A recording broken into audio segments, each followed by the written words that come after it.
નમસ્કાર વિદ્યાર્થી મિત્રો, યુટ્યુબ ચેનલમાં આપ સૌનું હાર્દિક સ્વાગત છે। ધોરણ 9 સામાજિક વિજ્ઞાન લેક્ચર નંબર 13 ચેપ્ટર નંબર 8 બંધારણનો અર્થ, બંધારણના ઘડતરની પ્રક્રિયા, આમુખ શું છે, આમુખનું મહત્વ, આમુખના આધાર સ્તંભો, બંધારણના કેટલાક લક્ષણો, આ બધાનો આપણે પરિચય મેળવી લીધો।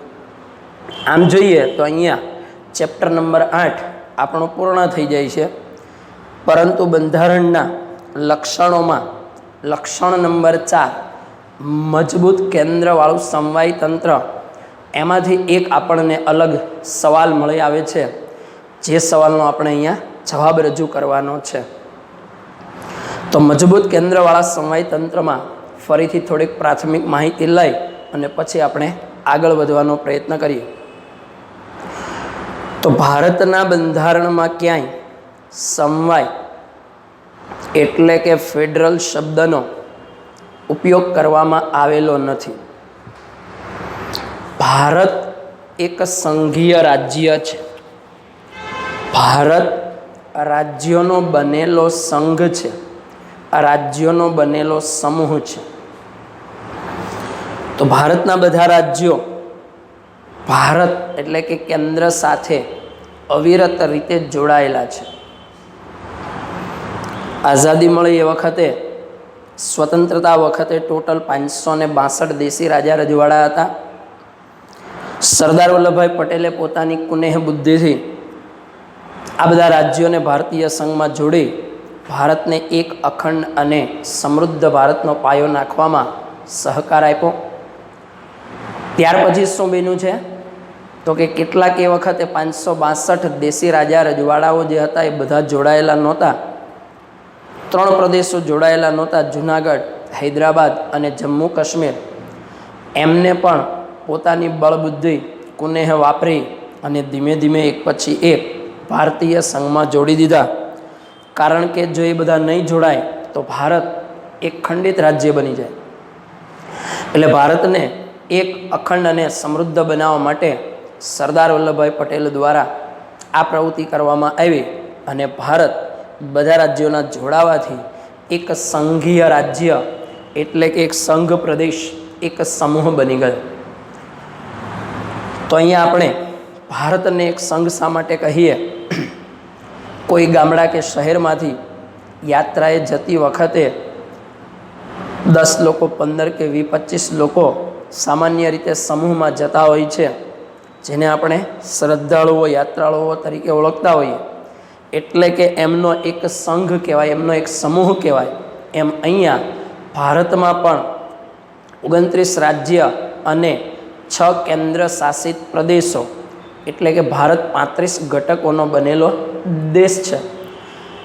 ભારતમાં બધા જ રાજ્ય એક અંગની જેમ જોડાયેલા છે। જેમ માનવ શરીરમાં બધા અંગો જોડાયેલા છે, એક પણ અંગ માનવ શરીરથી અલગ થઈ શકે નહીં, એમ આ બધા રાજ્યો છે એ ભારત દેશ સાથે એવી રીતે જોડાયેલા છે કે ભારતથી અલગ થઈ શકે નહીં। એટલે ભારતને એક સંઘ, એક સમૂહ અથવા એક સંઘીય રાજ્ય કહેવામાં આવે છે। કોઈ પણ એકમ રાજ્ય ભારત સંઘથી અલગ સ્વતંત્ર થવાનો હક કે અધિકાર ધરાવતા નથી। ભારત સાથે એમણે સમૂહમાં, સંઘમાં જ રહેવાનું છે। અલગ થઈ પોતાનું અલગ શાસન ચલાવી શકે નહીં, એવો બંધારણની જોગવાઈ અને બંધારણના નિયમ પ્રમાણે ભારતને એક સંઘીય પ્રદેશ તરીકે જાહેર કરવામાં આવ્યો છે। ભારત એક સંઘ, એક સમૂહ હોવાના હિસાબે કેન્દ્ર અને રાજ્ય વચ્ચે કાર્ય અને સત્તાની વહેંચણી કરી અને એક એવો સંબંધ બાંધવામાં આવ્યો છે કે આ ક્યારેય તોડી શકાય એમ નથી। એટલે એકમ રાજ્ય ભારતથી અલગ થવા માટે, સ્વતંત્ર થવા માટેનો કોઈ અધિકાર ધરાવતો નથી।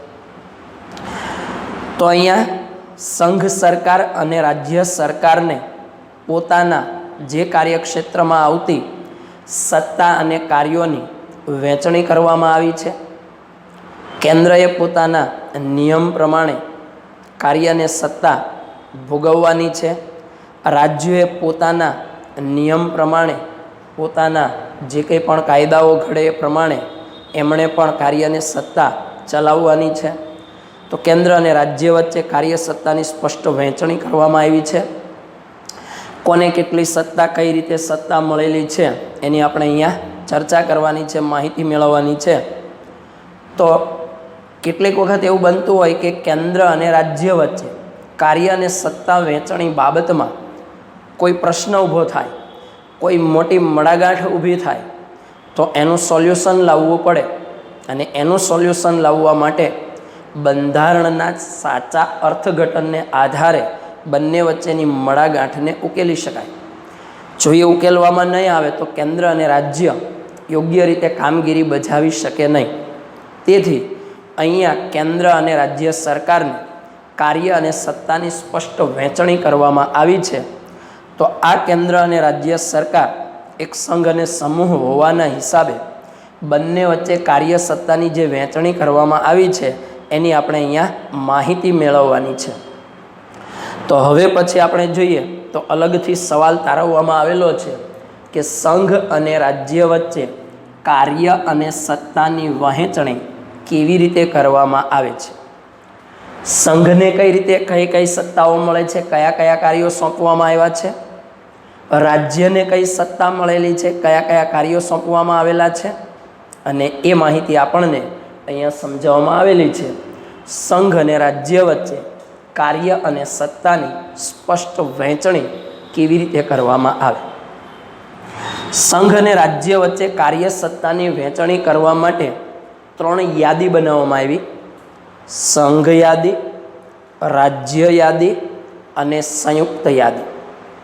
સંઘ યાદી, રાજ્ય યાદી, સંયુક્ત યાદી 3 યાદીમાં સમાવિષ્ટ ન હોય એમને એક શેષ સત્તા તરીકે ઓળખવામાં આવે.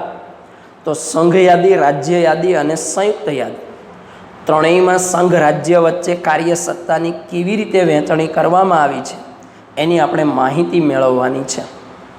તો પહેલી વાત કરશું આપણે સંઘ યાદી.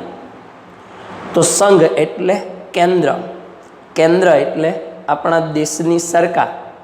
તો દેશની સરકારને હસ્તક જે કાર્ય સત્તાની વહેંચણી કરી એ પ્રમાણે એમને 97 વિષયો ફાળવવામાં આવ્યા. ટોટલ સંઘ એટલે કે કેન્દ્ર યાદીને 97 જેટલા વિષયો ફાળવવામાં આવ્યા. કયા કયા છે તો 97 એ 97 આપણે અહીંયા લખી ન શકીએ, પરંતુ મુખ્ય જે હોય એની માહિતી આપણને અહીંયા આપવામાં આવેલી છે. તો સંઘ યાદીમાં કયા કયા વિષયોનો સમાવેશ થાય તો છે સંરક્ષણ, વિદેશી બાબતો, અણુશક્તિ, નાણું, વીમો, બેન્કિંગ, તાર ટપાલ, રેલવે, રાષ્ટ્રીય મહત્ત્વ ધરાવતા ક્ષેત્રો. આટલા વિષયો આપણને આમાં સમજાવેલા છે કે આ વિષયો જે છે એ સંઘ યાદી અથવા કેન્દ્ર યાદી એટલે કે આ વિષયો જે છે એ કેન્દ્ર યાદીમાં આવશે. સંરક્ષણ, વિદેશી બાબતો, અણુશક્તિ, નાણું, વીમો, બેન્કિંગ, તાર ટપાલ, રેલવે, રાષ્ટ્રીય મહત્ત્વ ધરાવતા ક્ષેત્રો. તો સંઘ યાદીમાં કેટલા વિષયોનો સમાવેશ કર્યો? 97 વિષયોનો. સંઘ યાદીમાં કયા વિષયોનો સમાવેશ કર્યો એવો પણ સવાલ પૂછાય તો લખવાનું સંરક્ષણ, વિદેશી બાબતો, અણુશક્તિ, નાણું, વીમો, બેંક, તાર ટપાલ, રેલવે.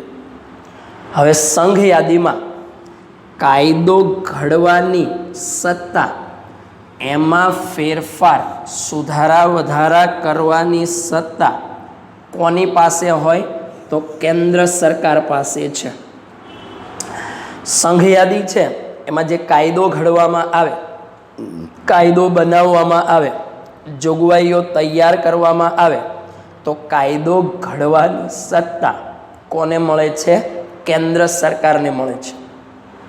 કેટલીક વખત એવું બને કે અમુક સમય સંજોગ પ્રમાણે જે કાયદો ઘડવામાં આવેલો હોય એ કાયદામાં સમય સંજોગ પ્રમાણે ફેરફાર કરવો પડે, એમાં કેટલાક સુધારા વધારા કરવા પડે, નવા નીતિ નિયમો દાખલ કરવા પડે. તો આ કાયદો ઘડ્યા પછી જરૂર પ્રમાણે ફેરફાર કરવાની, પરિવર્તન લાવવાની, સુધારો વધારો કરવાની સત્તા કોને હસ્તક હોય છે? કેન્દ્ર સરકારને હસ્તક હોય છે. એટલે પહેલું, સંઘ અને રાજ્ય વચ્ચે કાર્યસત્તાની વહેંચણીમાં પહેલી યાદી આવશે સંઘ યાદી. જોઈએ ફરી એક વખત સંઘ યાદી. સંઘ યાદીમાં આવશે 97 વિષયો: સંરક્ષણ, વિદેશી બાબતો, અણુશક્તિ, નાણું, વીમો, બેન્કિંગ, તાર ટપાલ, રેલવે. કાયદો ઘડવાની અને એમાં ફેરફાર કરવાની સત્તા કેન્દ્ર સરકારને હસ્તક છે. બીજી આવશે સંઘ અને રાજ્ય વચ્ચે કાર્યસત્તાની વહેંચણીમાં બીજી યાદી આવશે રાજ્ય યાદી. આ હતી કેન્દ્ર યાદી, જે કેન્દ્રને હસ્તક. આ આવશે રાજ્ય યાદી, જે આવશે દેશના અલગ અલગ રાજ્યોને હસ્તક સત્તા. તો રાજ્ય યાદીમાં એટલે કે દેશના દરેક રાજ્યને કેટલા વિષયો ફાળવવામાં આવ્યા છે, એને કયા કયા વિષયો ફાળવવામાં આવ્યા છે, કાયદો કોણ ઘડશે, જોઈએ તો રાજ્ય યાદીમાં. રાજ્ય યાદીમાં ટોટલ 66 વિષયોનો સમાવેશ કરવામાં આવ્યો. સંઘ યાદીમાં 97 છે, રાજ્ય યાદીમાં ઘટી જાય છે. રાજ્ય યાદીમાં 66 વિષયોનો સમાવેશ કરવામાં આવ્યો. તો અહીંયા પણ આપણે 66 વિષયો લખી નથી શકવાના, એટલે કેટલાક અહીંયા પણ મુખ્ય વિષયોની આપણે માહિતી લખવાની છે. તો આ રાજ્ય યાદીમાં એટલે કે રાજ્ય સરકાર કયા કયા વિષયો પર કાયદો ઘડી શકે? તો પહેલું છે કાયદો અને વ્યવસ્થા જાળવવી. દરેક રાજ્યમાં કાયદો ઘડવો જે તે રાજ્ય સરકાર નક્કી કરશે. ત્યાર પછી જે તે રાજ્યની કઈ રીતે વ્યવસ્થા ગોઠવવી એ વ્યવસ્થા રાજ્ય સરકાર કરશે. એટલે પહેલો અહીંયા આવશે કાયદો અને વ્યવસ્થા. દરેક રાજ્યમાં શિક્ષણની વ્યવસ્થા કેવી રીતે કરવી? તો શિક્ષણની વ્યવસ્થા પણ જે તે રાજ્ય સરકાર દ્વારા થશે. સ્થાનિક સ્વરાજ્યની સંસ્થા. તો અહીં આપણને પ્રશ્ન થાય કે સ્થાનિક સ્વરાજ્યની સંસ્થા એટલે કઈ સંસ્થાઓ? તો એમાં આવશે સ્થાનિક સ્વરાજ્યની સંસ્થામાં ગ્રામ પંચાયત, તાલુકા પંચાયત, જિલ્લા પંચાયત, નગરપાલિકા, મહાનગરપાલિકા અને મહાનગર નિગમ. આ જે કંઈ પણ સંસ્થાઓને આપણે સ્થાનિક સ્વરાજ્યની સંસ્થા તરીકે ઓળખાવી શકીએ. તો આ સ્થાનિક સ્વરાજ્યની સંસ્થા માટે કાયદો ઘડવાની સત્તા પણ કોની છે? તો એ પણ સ્થાનિક સ્વરાજ્યની સંસ્થા પર કાયદો ઘડવાની સત્તા આ રાજ્ય સરકારની છે.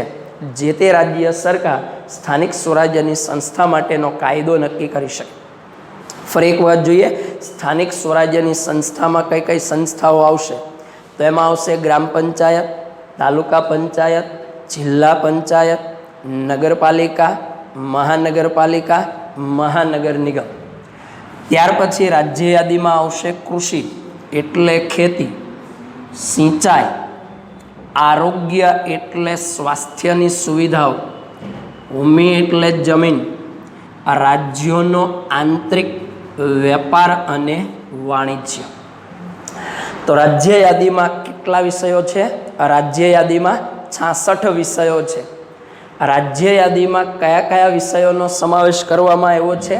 કાયદો અને વ્યવસ્થા, શિક્ષણ, સ્થાનિક સ્વરાજ્યની સંસ્થા, કૃષિ, સિંચાઈ, આરોગ્ય, ભૂમિ, રાજ્યનો આંતરિક વેપાર અને વાણિજ્ય.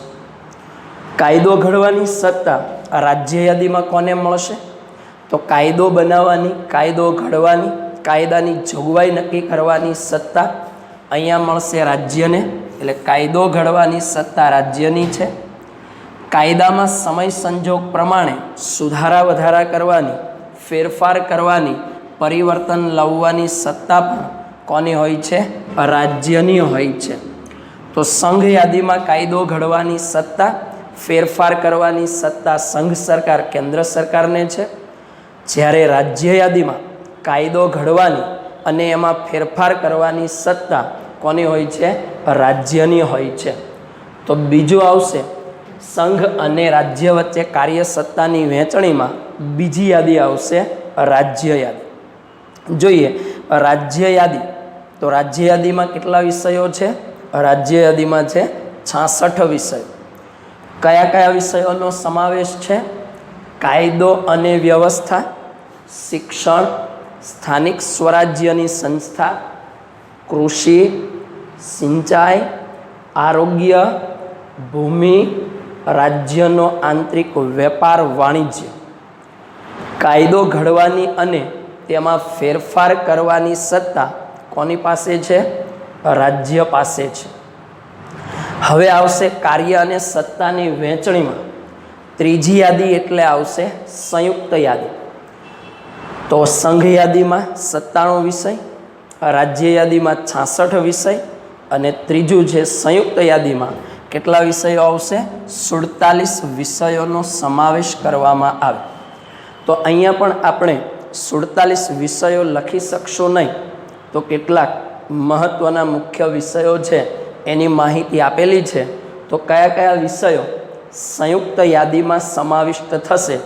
તો સંયુક્ત યાદીમાં આવશે દીવાની અને ફોજદારી બાબતો, લગ્ન, છૂટાછેડા, ભરણ પોષણ, શિક્ષણ, આર્થિક આયોજન અને વ્યાપારી સંઘો.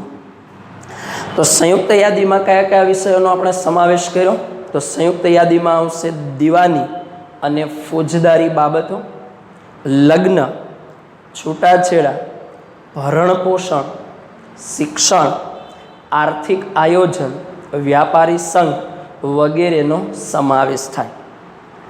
હવે અહીંયા લખેલું છે કે સંયુક્ત યાદી શબ્દ જોઈને આપણને ખ્યાલ આવી જાય કે અહીંયા કાયદો ઘડવાની, ફેરફાર કરવાની સત્તા કોની આવશે? તો માત્ર કેન્દ્રને નહીં આવે અને માત્ર રાજ્યને પણ નહીં આવે, બંનેની સંયુક્ત આવશે. તો અહીંયા કાયદો ઘડવાની સત્તા સમય સંજોગ પ્રમાણે કાયદામાં ફેરફાર કરવાની, પરિવર્તન કરવાની, સુધારો વધારો કરવાની સત્તા કેન્દ્રની પણ છે અને રાજ્યની પણ છે. બંનેને સરખી સત્તા મળે છે. તો સંયુક્ત યાદી પર કોણ કાયદો ઘડશે? સંયુક્ત યાદી પર કાયદો ઘડવાની, ફેરફાર કરવાની સત્તા કેન્દ્ર અને રાજ્ય બંને પાસે છે. પરંતુ ઘણી વખત એવું બનતું હોય કે રાજ્ય કાયદો ઘડે તો રાજ્યનો જે કાયદો ઘડાયેલો હોય એમાં કોઈ કાયદામાં વિવાદ સર્જાય. તો એ કાયદો જે ઘડવાનો છે એમાં વિવાદ સર્જાણ હોય તો એ વિવાદ સર્જાયેલ કાયદો કોણ ઘડશે? કેન્દ્ર ઘડશે. એટલે એ કાયદામાં કોણ સર્વોપરી બનશે? કેન્દ્ર. તો આખરે સંયુક્ત યાદીમાં કોનો કાયદો માન્ય રહેશે? કેન્દ્ર સરકારનો જ કાયદો માન્ય રહેશે. તો અહીંયા કાયદો ઘડવાની, ફેરફાર કરવાની સત્તા કેન્દ્ર અને રાજ્ય સરકાર બંનેને છે.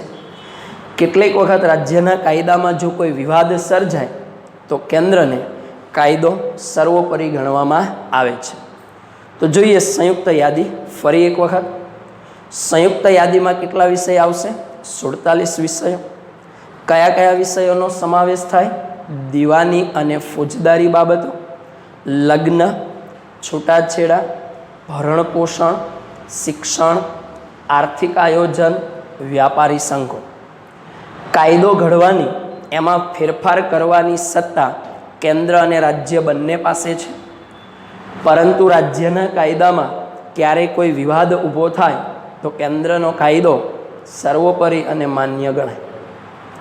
અહીંયા સુધીમાં સંઘ અને રાજ્ય વચ્ચે કાર્ય સત્તાની વહેંચણીની આપણે 3 યાદી જોઈ: સંઘ યાદી, રાજ્ય યાદી અને સંયુક્ત યાદી. હવે કેટલીક વખત એવું બને છે કે કેટલાક વિષયોમાં કાયદો ઘડાઈ જાય છે છતાં પણ અમુક કાર્ય સત્તાની વહેંચણી કરવાની અમુક વિષયોમાં બાકી રહી જાય છે. તો કેટલાક વિષયો એવા છે કે જેમાં કાર્યસત્તાની વહેંચણી કરવાની બાકી રહી હોય, એટલે કે સંઘ, રાજ્ય કે સંયુક્ત એક પણ યાદીમાં સમાવિષ્ટ ન થયો હોય, તો એવા વિષયમાં કાયદો ઘડવાની સત્તા કોને મળે છે? તો જે વિષયમાં કેન્દ્ર અને રાજ્ય વચ્ચે સત્તાની સ્પષ્ટ વહેંચણી થઈ નથી. એટલે અમુક વિષય એવા છે જે કેન્દ્ર સરકારમાં નથી આવતા, અમુક વિષય એવા છે જે રાજ્ય સરકારમાં નથી આવતા. એટલે કે કેન્દ્ર અને રાજ્ય વચ્ચે અમુક વિષય પર કોઈ કાર્ય કે સત્તાની સ્પષ્ટ ચોખ્ખી વહેંચણી નથી થતી, તો એ વિષયોનો સમાવેશ જેમાં કરવામાં આવે એને શેષ સત્તા તરીકે ઓળખવામાં આવે છે. તો હવે પછી એવું શેષ સત્તા. તો શેષ સત્તા કોને કહેવાય? કે જે વિષયમાં કેન્દ્ર અને રાજ્ય વચ્ચે સત્તાની સ્પષ્ટ વહેંચણી થઈ ન હોય તે વિષયનો સમાવેશ જેમાં કરવામાં આવે એને કહેવાય શેષ સત્તા. અહીંયા શેષ સત્તા એટલે વધારાની સત્તા. અને જ્યારે વધારાની સત્તા હોય એ કોને મળતી હોય? સામાન્ય સંજોગોમાં સમજી શકાય કે કેન્દ્ર સરકારને મળતી હોય. તો શેષ સત્તામાં કાયદો ઘડવાની સત્તા, કાયદામાં ફેરફાર કરવાની સત્તા કોને મળે છે? કેન્દ્રને મળે છે. તો આમ સંઘ અને રાજ્ય વચ્ચે કાર્ય અને સત્તાની સ્પષ્ટ વહેંચણી કરવામાં આવે છે. કેટલાક વિષયો સંઘ યાદીમાં, કેટલાક વિષયો રાજ્ય યાદીમાં, કેટલાક વિષયો સંયુક્ત યાદીમાં, અમુક વિષયો 3 યાદીમાં ન આવતા હોય તો એને શેષ સત્તામાં લેવામાં આવે. તો જોઈએ ફરી એક વખત આપણે સંઘ અને રાજ્ય વચ્ચે કાર્ય અને સત્તાની વહેંચણી કેવી રીતે કરવામાં આવે. તો સંઘ અને રાજ્ય વચ્ચે કાર્ય સત્તાની વહેંચણી કરવા માટે 3 યાદી તૈયાર કરી: સંઘ યાદી, રાજ્ય યાદી, સંયુક્ત યાદી. અને ત્યાર પછી 3 યાદીમાં ન આવે તો એના માટે બનાવી શેષ સત્તા. પહેલું આવશે સંઘ યાદી, જેમાં 97 વિષયોનો સમાવેશ. કયા કયા વિષયો આવશે? સંરક્ષણ, વિદેશી બાબતો, અણુશક્તિ, નાણું, વીમો, બેન્કિંગ, તાર ટપાલ, રેલવે, રાષ્ટ્રીય મહત્ત્વ ધરાવતા ક્ષેત્રો. કાયદો ઘડવાની, ફેરફાર કરવાની સત્તા કેન્દ્ર સરકારની છે. બીજું આવશે રાજ્ય યાદી. કેટલા વિષયોનો સમાવેશ? 66 વિષયોનો સમાવેશ. કયા કયા વિષયો આવશે? કાયદો અને વ્યવસ્થા, શિક્ષણ, સ્થાનિક સ્વરાજ્યની સંસ્થા, કૃષિ, સિંચાઈ, આરોગ્ય, ભૂમિ, રાજ્યોનો આંતરિક વેપાર વાણિજ્ય. કાયદો ઘડવાની, ફેરફાર કરવાની સત્તા રાજ્યની. ત્રીજી આવશે સંયુક્ત યાદી. કેટલા વિષયોનો સમાવેશ? 47 વિષયોનો સમાવેશ. કયા કયા વિષયો? દીવાની અને ફોજદારી બાબતો, લગ્ન, છૂટાછેડા, ભરણપોષણ, શિક્ષણ, આર્થિક આયોજન, વ્યાપારી સંઘ. કાયદો ઘડવાની, ફેરફાર કરવાની સત્તા કેન્દ્ર અને રાજ્ય બંનેને છે. રાજ્યના કાયદામાં વિવાદ થાય તો કેન્દ્રનો કાયદો સર્વોપરી ગણાય. છેલ્લે આવશે શેષ સત્તા. જે વિષયમાં કેન્દ્ર અને રાજ્ય વચ્ચે સત્તાની સ્પષ્ટ વહેંચણી થઈ ન હોય એ વિષયનો સમાવેશ જ્યાં કરવામાં આવે તેને કહેવાય શેષ સત્તા. કાયદો ઘડવાની, ફેરફાર કરવાની સત્તા કેન્દ્રને હોય છે.